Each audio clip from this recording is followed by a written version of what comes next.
point and say at this moment it was definitely over. It was now canonized.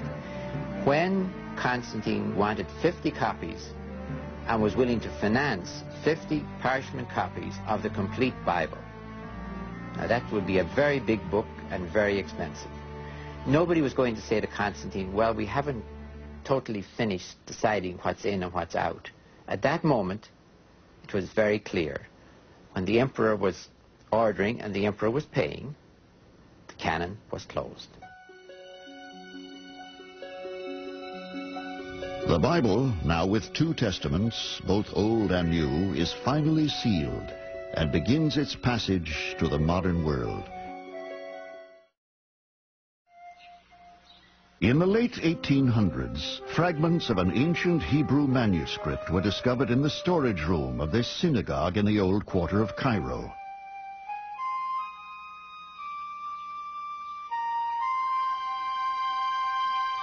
They were found to be the original writings of a scribe by the name of Simeon ben Sirah, who lived in Jerusalem in the 2nd century BCE. The manuscript was a lengthy work known as the Wisdom of Ben Sirah, a series of moral and ethical discussions, proverbs, and psalms. It was originally included among the books contained in the Greek translation of the Bible, but later dropped from the canonized version of the Hebrew Bible. Even to this day, the Wisdom of Ben Sirah still appears in the Old Testament, but in Roman Catholic editions of the Bible only.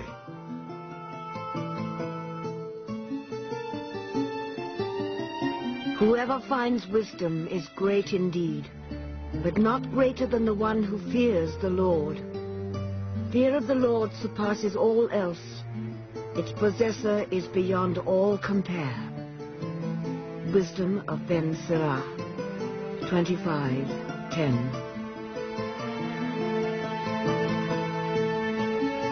The finding of the Ben Sirah fragment was a great event in biblical research. Scholars were enthralled with the texts. Few hoped or expected that anything to equal them would ever be discovered. However, some argued that there should surely be more lost and forgotten works hidden in undiscovered places somewhere in the vastness of the Middle East. The desert is the great custodian of the past, its dry heat a safeguard against the ravages of time. And in December of 1945, along the banks of the Nile at a place called Nag Hammadi, the sands would give up one of their most jealously guarded treasures.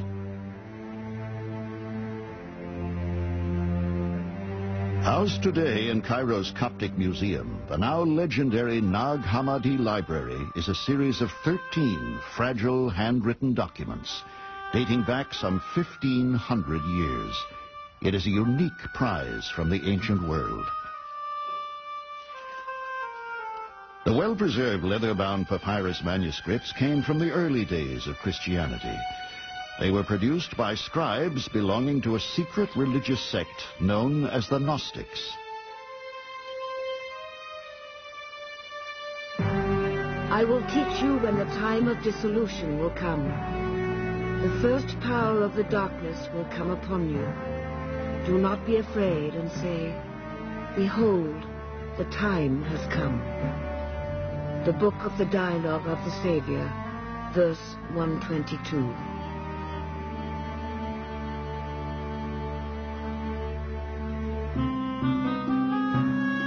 Living in seclusion in a monastery somewhere among these forbidding cliffs, the Gnostics adhered to an ascetic and disciplined lifestyle. Though essentially Christian, their beliefs fundamentally differed from the more popular form of Christianity practiced at the time.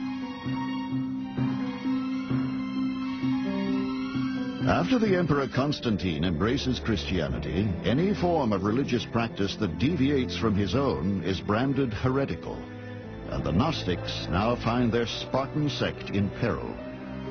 They probably established their monastery at remote Nag Hammadi as a refuge from possible persecution. Gnosticism was in many cases suppressed, repressed, or Gnostics were not allowed to practice their faith openly. So many of their books simply disappeared from the face of the earth until the discovery of the Nag Hammadi library. Discovered by local villagers, the library had been hidden inside a heavy pottery jar, buried beneath a boulder on the slopes of this cliff. The manuscripts were sold locally, then found their way to Cairo, and eventually were made known to the world.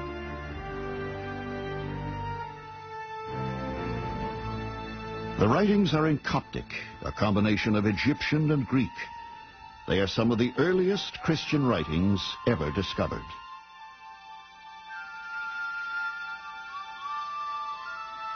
After deciphering, the texts yielded their secrets.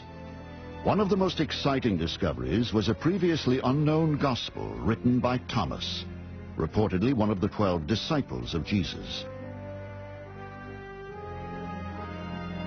Jesus said, "Blessed are those who are alone and chosen, for you will find the kingdom, for you have come from it, and you will return there again." Gospel of Thomas, saying 49.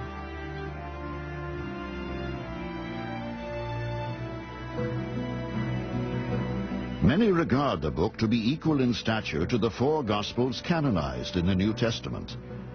About 20% of the sayings recorded in it match those found in the other Gospels, indicating that the author had intimate knowledge of Jesus. Jesus said, "Seek, and you will find. In the past I did not tell you the things about which you asked me. Now I am willing to tell them, but you are not seeking them." Gospel of Thomas, saying 92. He said to them, "Whoever has ears should hear. There is light within a person of light, and it shines on the whole world." Gospel of Thomas, saying 24. Jesus said, "Often you have desired to hear these sayings that I am speaking to you, and you have no one else from whom to hear them. There will be days when you will seek me, and you will not find me."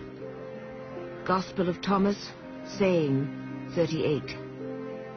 A graphic way of illustrating the difference between the Gospel of Thomas and the Gospels of Matthew, Mark, Luke, and John is that there is no organization of the sayings. Any one of them should be enough. Scholars count them at 114. But basically, Jesus said, or they said to Jesus, Jesus said. Jesus is in effect a talking head. There is no action, there's no miracles, there's no passion, there's no birth story, there's no resurrection. It is the living Jesus speaking as wisdom.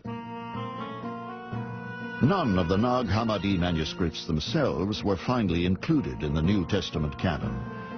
Scholars believe this is because the Gnostics were in hiding from persecution by those following a more conventional path of Christianity. So, the history of the manuscripts remains enveloped in mystery. We don't really know who buried the books. We don't quite know why. We don't know who collected these sub-libraries into the 13-book library. We don't know who the scribes were who made our Coptic copies. We don't know who commissioned the scribes, paid the scribes. We don't quite know why they said, "Do this one, but not that one," to the scribe. As a matter of fact, in one of the codices, there's a little scribal note. I don't quite know whether you want me to copy this one or not. We don't know who translated them from Greek into Coptic, much less who wrote the things. Are there still other books, like the Gospel of Thomas, waiting to be found? And if we do find them, will they be incorporated into the existing biblical canon? We can but guess. Long before the world could take possession of the Holy Book, the prevailing texts had to undergo a lengthy process of translation. When